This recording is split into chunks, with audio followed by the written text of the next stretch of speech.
ہر لحظہ ہے مومن کی نئی شان نئی آن، ہر لحظہ ہے مومن کی نئی شان نئی آن، تعلیمات تقویٰ ہے اللہ کی برہان، تعلیمات تقویٰ، تعلیمات تقویٰ، تعلیمات تقویٰ، تعلیمات تقویٰ۔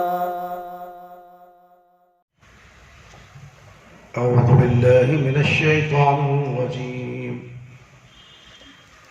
بسم اللہ الرحمن الرحیم۔ ان الحمد لله نحمده ونستعینه ونستغفره ونعوذ بالله من شرور انفسنا ومن سیئات اعمالنا، من يهده الله فلا مضل له ومن يضلل فلا هادي له، وأشهد أن لا إله إلا الله وحده لا شريك له، وأشهد أن محمدا عبده ورسوله، أما بعد۔ کثرت سجود کی فضیلت۔ ابو سعید خدری رضی اللہ عنہ سے روایت ہے، رسول اللہ صلی اللہ علیہ وسلم نے فرمایا، جماعت کی نماز 25 نمازوں کے برابر ہے، اور جب میدان میں نماز پڑھی جائے اور رکوع سجدہ اچھی طرح سے ادا کیا جائے تو 50 نمازوں کا ثواب ملے گا۔ اسے ابو داؤد نے روایت کی ہے۔ عقبہ بن عامر رضی اللہ عنہ نبی کریم صلی اللہ علیہ وسلم سے روایت کرتے ہیں کہ آپ صلی اللہ علیہ وسلم نے فرمایا، تمہارا رب ایسے بکریوں کے چرواہے سے خوش ہوتا ہے جو کسی پہاڑ کی چوٹی پر اذان دے کر نماز پڑھتا ہے۔ اللہ رب العالمین فرماتے ہیں، میرے اس بندے کی طرف دیکھو جو مجھ سے ڈرتے ہوئے اذان دیتا اور نماز پڑھتا ہے، میں نے اپنے بندے کو بخش دیا اور میں نے اس کو جنت میں داخل کیا۔ اسے ابو داؤد اور نسائی نے روایت کی ہے۔ نماز کی بڑی اہمیت ہے، نماز کی بڑی فضیلت ہے۔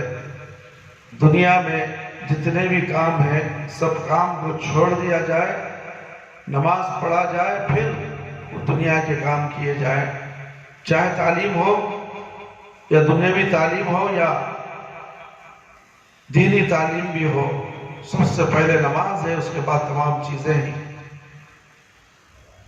عثمان بن عفان رضی اللہ عنہ سے روایت ہے، کہتے ہیں کہ میں نے رسول اللہ صلی اللہ علیہ وسلم کو ارشاد فرماتے ہوئے سنا کہ جس نے عشاء کی نماز با جماعت ادا کی اس نے گویا آدھی رات تک قیام کیا، اور جس نے صبح کی نماز با جماعت ادا کی اس نے گویا ساری رات قیام کر لیا۔ اللہ، عشاء رات میں پڑھ کر فجر کی نماز پڑھ لیا تو رات بھر جاگنے کا ثواب، رات بھر عبادت کرنے کا ثواب۔ دیکھیں، تو اسی لیے اکثر ہمیں کہا کرتے ہیں کہ فجر کی نماز کو ضائع مت کرو، عشاء کی نماز کو بھی ضائع مت کرو، یہ دو نمازیں چھوڑنے والا منافق ہے۔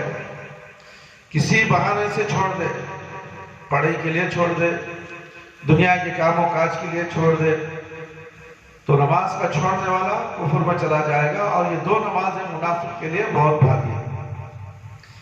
ابو امامہ رضی اللہ عنہ بیان کرتے ہیں کہ نبی کریم صلی اللہ علیہ وسلم سے روایت کرتے ہیں، آپ صلی اللہ علیہ وسلم نے فرمایا، جو شخص وضو کر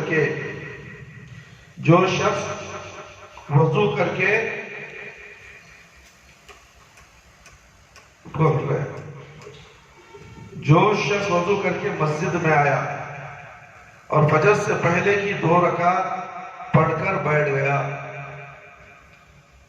فجر میں وضو کر کے گھر سے آیا، 2 رکعت فجر کی 2 رکعت پڑھ کر بیٹھ گیا، یہاں تک کہ فجر کی نماز پڑھ لی تو اس دن کی نماز نیک لوگوں کی نمازوں میں لکھ دی جائے گی۔ جو گزرے ہوئے نیک لوگ ہیں ان کے ساتھ لکھ دیا جائے گا۔ اور اس کا نام رحمان کے مہمانوں میں بھی لکھ دیا جائے۔ رحمان کون؟ اللہ رب العالمین۔ فجر کی جو نماز پابندی سے پڑھتا ہے اس کی نماز نیک لوگوں کے ساتھ لکھی جاتی ہے، اور رحمان کے مہمان کون؟ رضی اللہ عنہم ورضوا عنہ، صحابہ اکرام جو نیک ہیں، صحابہ اکرام کے طرز عمل پر زندگی گزارنے والے،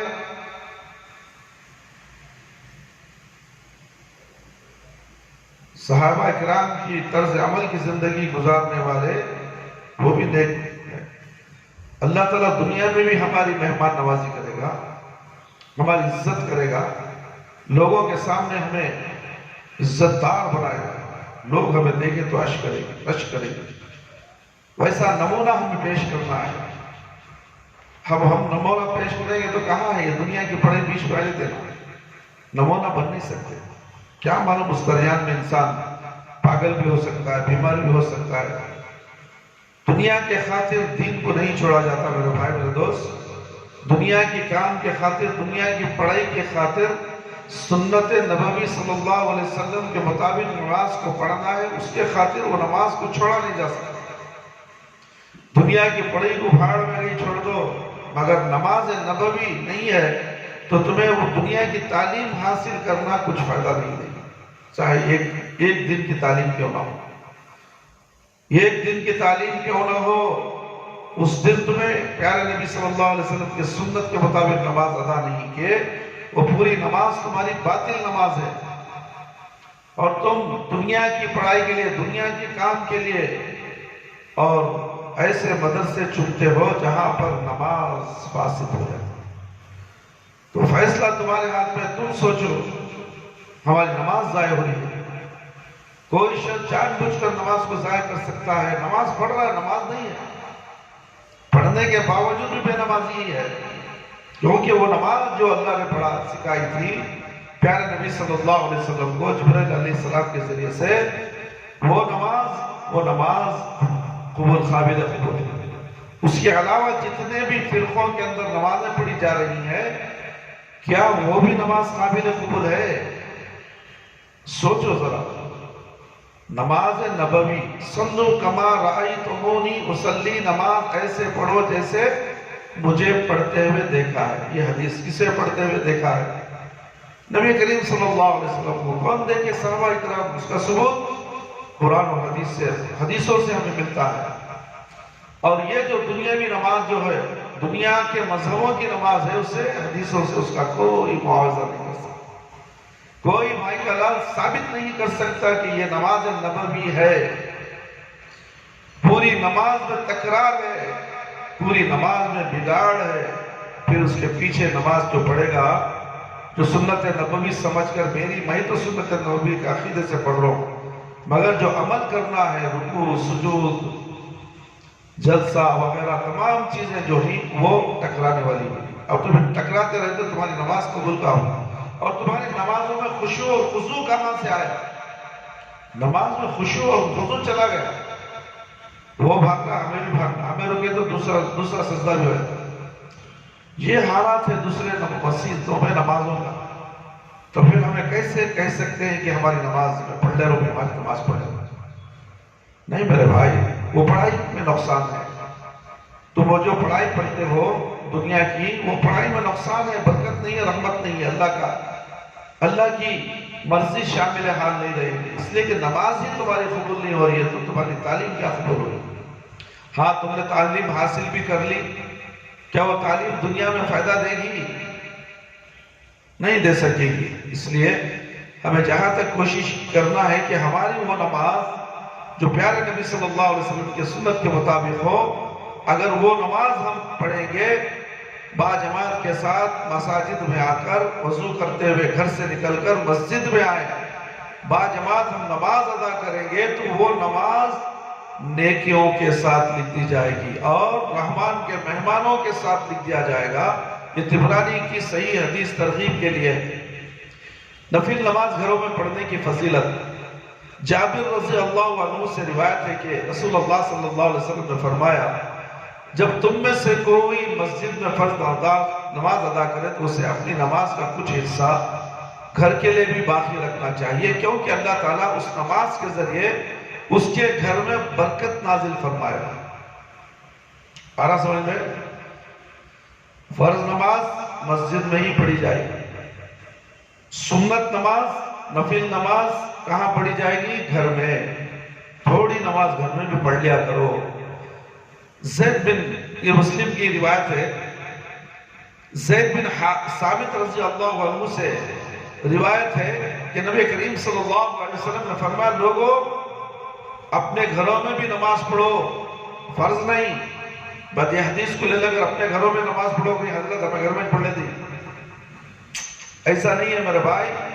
اے خواتین اسلام کے لیے گھر میں نماز پڑھنا ہے۔ سمجھ میں رہا ہے؟ اگر مسجد میں 5 وقت کا عورتوں کا انتظام ہے تو اجازت، شوہر کی اجازت کے بغیر، شوہر کی اجازت لے کر جا سکتی ہے۔ اسی لیے اللہ کے نبی نے کہا کہ اگر عورت مسجد کو جا کے نماز پڑھنا چاہتی ہے، اگر اجازت مانگے تو شوہروں کو حکم دیا کہ ان کو اجازت دے دو، انکار نہیں کرنا۔ تو ویسے جمعہ کے دن عورتیں مسجد کو آ سکتی ہیں، بیان سن سکتی ہیں، اور ان کے لیے علیحدہ انتظام بھی کیا گیا ہے، پردے کا انتظام ہے۔ تو بولنے کا مقصد ہے لوگوں اپنے گھروں میں بھی نماز پڑھو، کیونکہ آدمی کی افضل نماز وہ ہے جو گھر میں پڑھی جائے، الا یہ کہ وہ فرض نہ ہو، وہ فرض ہو، الا ہے کہ فرض نماز ہو، نماز فرض چھوڑ دو، فرض نماز مسجد میں ہی، نفل نماز گھر میں پڑھ سکتی۔ نسائی ابن خزیمہ رسول اللہ صلی اللہ علیہ وسلم کے اصحاب میں سے کسی ایک صحابی سے مرفوع روایت ہے کہ آپ صلی اللہ علیہ وسلم نے فرمایا، آدمی کا ایسی جگہ نماز پڑھنا جہاں لوگ اسے دیکھ رہے ہوں گے، لوگ اسے دیکھ رہے ہوں کہ مقابلے میں گھر میں نماز پڑھنا اتنا ہی زیادہ افضل ہے جیسے فرض نماز کی فضیلت نفل نماز پر ہے۔ بیہقی کی روایت ہے، لوگوں کو دکھانے کے لیے نہیں نماز، چھپ کر نماز پڑھنا ہے، اس لیے گھر میں پڑھ لو، باہر آ کے روڈ میں کر کے پڑھنا، وہ پڑھنا۔ آج کل بہت میدانوں میں پڑھنا فساد بھی شروع ہو چکا ہے چاروں طرف۔ یہ تمام چیزیں ہی ریاکاری میں شمار ہو جائیں گی۔ نماز جو ہے مسجد کے اندر آؤ، 4 دیواری کے اندر پڑھو، نمازی تمہیں دیکھے گا، باہر تم پڑھو گے تو غیر نمازی تمہیں دیکھے گا۔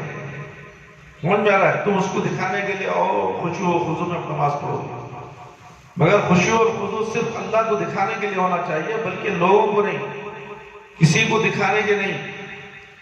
ابو ہریرہ رضی اللہ عنہ بیان کرتے ہیں کہ رسول اللہ صلی اللہ علیہ وسلم نے فرمایا، تم میں سے ہر شخص نماز میں رہتا ہے جب تک کہ اس کو نماز روکے رکھتی ہے، یعنی اس کو گھر جانے سے نماز کے علاوہ کوئی چیز مانے نہیں ہوتی۔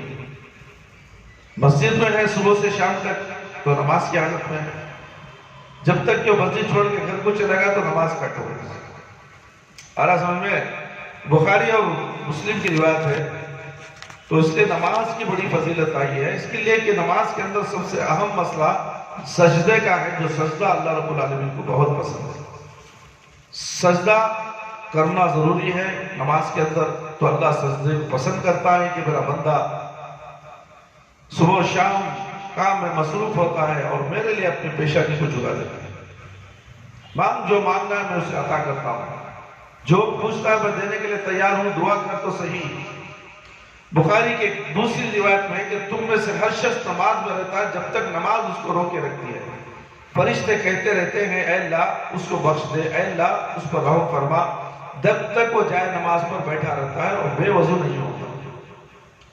ایک نماز سے دوسری نماز کا انتظار کرنے والے کے لیے ہے، جب تک اس کا وضو نہیں ٹوٹتا فرشتے دعا کرتے اس کے لیے، اللہ اس پر رحم کرتے، اللہ اس کو بخش دے۔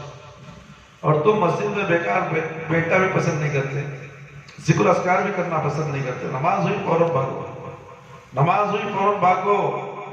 درس و حدیث میں بیٹھے ہیں آپ لوگ، مگر نماز کی حالت میں بیٹھے ہیں، نماز کا ہی ثواب تمہیں مل رہا ہے، بلکہ اللہ اور اللہ کے رسول کی باتیں چل رہی ہیں مگر تم اطمینان سے بیٹھ کر سن رہے ہو۔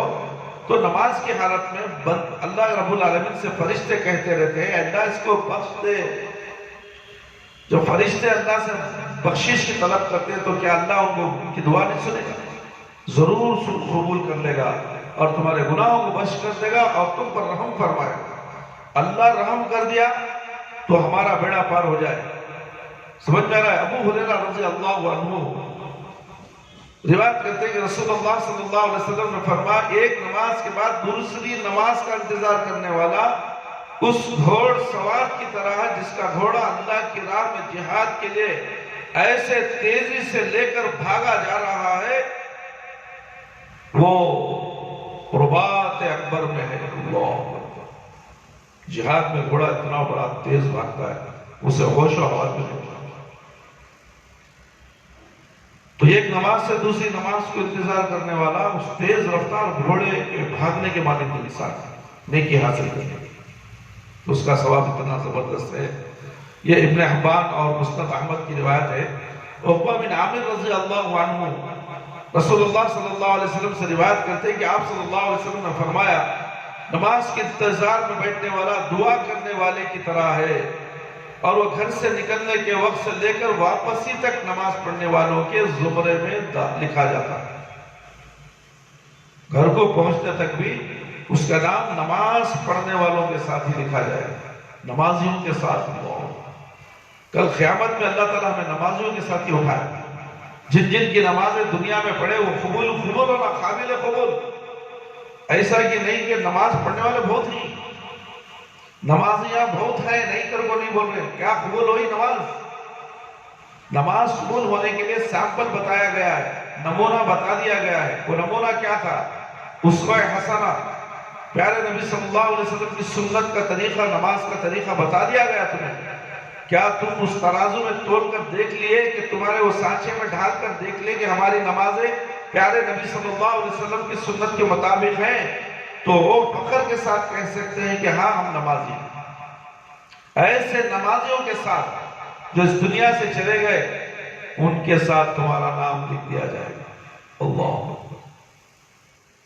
جب رہا کیا میرے بھائی میرے دوست، اس کے بعد کیا رہا مسئلہ؟ بولو، ہم نمازی رہیں گے، زندگی بھر نمازی رہیں گے، اور مرنے کے بعد بھی ہمارا نام نمازوں کے جوڑ میں لکھ دیا جائے گا۔ اس لیے ہمیں چاہیے کہ اللہ رب العالمین سے دعا کرتے رہیں کہ ہر وقت ہمیں نمازی کی حالت میں رکھے، اور ہر نماز کو قابل قبول کرے۔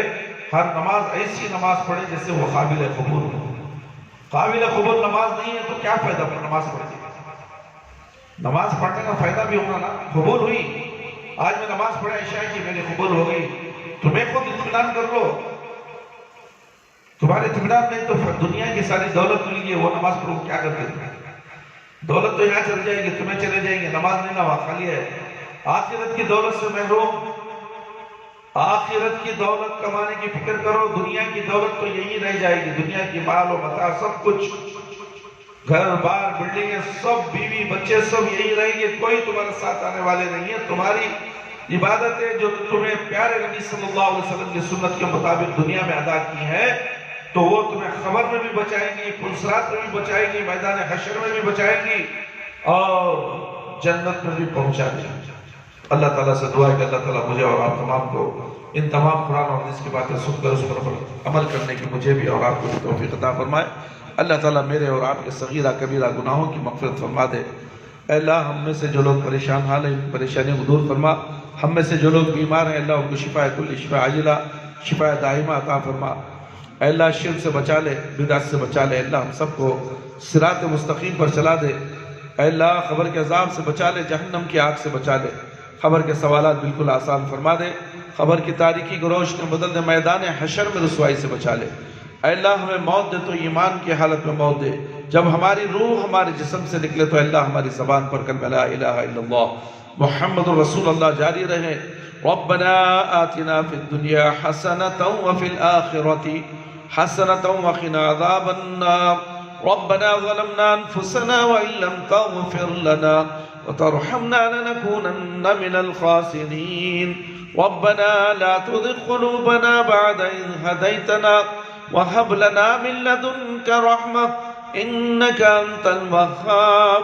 ربنا تقبل منا إنك أنت السميع العليم وتب علينا إنك أنت التواب الرحيم سبحان ربك رب العزة عما يصفون وسلام على المرسلين والحمد لله رب العالمين يا حي يا قيوم برحمتك أستغيث